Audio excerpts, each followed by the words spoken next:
if you're not 17 next year, maybe the year after. So that sounds good, right? You got to get a pair of Oakleys every year. That'd be good, right? And a few other little things. But we definitely enjoy having you here at Silverado. As some of you might know, I'm one of the 3 owners of.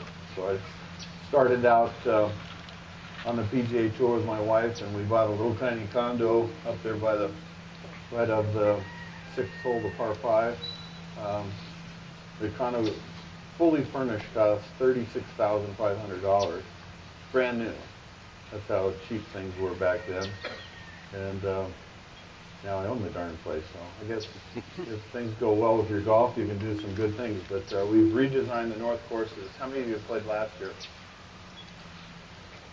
North course is really a good, strong golf course. It's got 2 greens that you got to be a little careful of. The 3rd hole up the hill tilts towards San Francisco, and everything.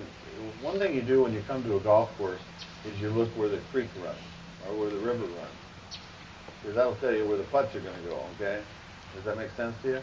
Like when I do an NBC golf tournament, I look where the hill is and where the water runs. So if you got a putt that looks pretty flat, there's a pretty good chance it's probably going to run the way the water runs. You understand that? And if you're chipping the way the water runs, it's going to be fast or slow. It'll be pretty quick, right? It's like when you play Pebble Beach. You'll play like that 8th hole. How many of you played Pebble? Quite a few of you? When you play Pebble Beach, you'll have those putts like on number 1 on the front edge. You'll come up short every time. Like 8, you'll come up short every time. 9, you'll come up short every time on the front edge. 10, because your eyes don't see as much slope as there is putting towards the hill. So whenever you're playing a golf course, try to really analyze, or even go in the pro shop and tell the pro how much you appreciate being there, but just say, is there anything about the golf course that's a little peculiar, something I should know? Because you can learn a lot by that. And I'm sort of an expert at analyzing courses now. So, and you'll notice when I say on TV it's right edge, it doesn't end up being left edge. I don't know if you ever noticed that, but I can read greens, after all these years. And that's part of my job, obviously. But, so those are the only, gotta be careful, the 3rd green and the 8th green. That little tiny 8th hole looks like a piece of cake, but you might want to keep the ball underneath the hole there, because the greens are probably running about 11 or 12 right now. I don't know that, but I assume Dustin, our superintendent's awesome, and he runs the greens in a beautiful shape too. So you guys, any of you play practice rounds? That little 8th green's tough, isn't it? You guys remember that? Seems like an easy birdie hole, but you got to keep the ball under the hole if you can. Or if you get above the hole, just be really careful. But it's nice to have my son Andy, who was an All-American at BYU on the golf team and won a lot of junior tournaments. And then went on the, he went on the nationwide tour and won down in Southern Cal, and then also made it to the PGA Tour his first try.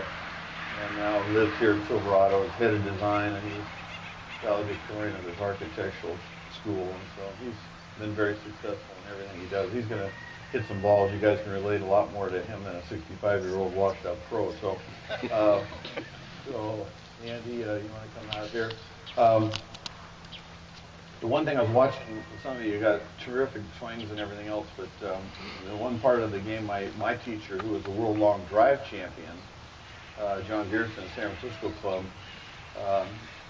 taught me about hitting it far, but he also said, if you want to be really, really good, you got to be great from 100 yards in. And it was like an air going one ear and out the other. It was like that wasn't that exciting to me to work on my short game, but I think you guys have grown up in an era watching Phil Mickelson, who hits about 6 greens in regulations and the trees more than a squirrel, still has a chance to win a lot because of what? I said on the Ryder Cup, last Ryder Cup, not this one, I said that, if he couldn't shift, he'd be selling used cars in San Diego, and that didn't go real too good. But the bottom line is it was sort of an offhanded compliment. So I want you to hit a couple of wedges, because there's really 2 ways of hitting wedge shots, by the way, that you see on tour. Basically, when you're chipping or hitting half wedges, there's either the 1-2 swing, either 1-2 with a little brush, just a one little 1-2 like that. Same size backswing and fall through with the same energy. 1-2. That's your standard shot. That should be the one you use all the time. You don't want to slow down, and you don't want to go slow and come back. It's just the same energy. 1, 2. That's the one that 90% of the time you'll use. The second one, you either do one or the other, by the way. And you can use that 1, 2 back here and hit it real low, like a 4-iron if you want, with a 60 degree. Did you see that? Or you can hit it anywhere you want, including one I invented where you put your hands this way with a square face and just still brush the grass, and it's like about 66 degree wedge, which is an awesome little shot, by the way. There's not one guy that does that shot. Instead of opening it up like this and having the grooves run away from you, you could actually put true 60 degrees or 62 or 66 and still brush the grass, and you don't have to do the big flopper, okay? So you can do all those different lofts all the way to that. Does that make sense? Or the second way, and Andy's sitting there, second way is a big backswing and a gravity hit, which couples uses a lot, and a lot of the pros use it. Real big backswing, and then just sort of drop the club on the ball, and it stops real fast. You know, it comes down just here and just drop it down. I don't recommend that often, by the way. You hear that nice sound that he made? It sounded better than mine. Mine was a little clicky. But you watch him do that gravity shot. It was an unbelievable stellar, I think. You hear that sound that he's making right there?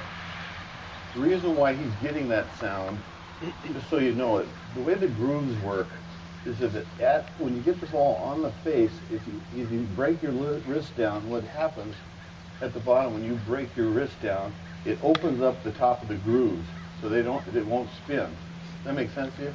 That's why if you watch Phil Mickelson hit, when he finishes his shot, he is exactly where he started. If you want to be a good pitcher, be a good pitch, good energy, same miles an hour, boom, and when you follow through, it's exactly where you started. That spins the ball consistently. If you're letting the grooves go, it'll slide up without spinning. You guys getting that? This is pretty easy to understand, isn't it? So if you watch him, and Phil actually adds wrist, so he takes off loft, he adds wrist, and then he'll actually sometimes be ahead of the, you know, where all the hackers like your dad hitting like this, you know. Sorry, guys. Is that true, Tom? So is that how your dad does it? Super important. Not just, by the way, not just for chipping, but really, if you can, at impact, when you're hitting those 8-irons and 9-irons, and you come down, if you can keep it here and then clear your leg before you finally let the grooves go, if you want to let them go. But about that far past the ball, keep that thing, boom, like that, just like that. And you'll get a lot of spin. If you want to get a lot of spin on the ball, you cannot be letting it go when it's on the ball. Otherwise, you get this rainbow shot. And I don't want to pick on the girls, but you got to be careful that centrifugal force doesn't just scoop it a little. Does that make sense? So at the bottom, you want to be, whoa, you want to be, boom, like that. Not like, okay.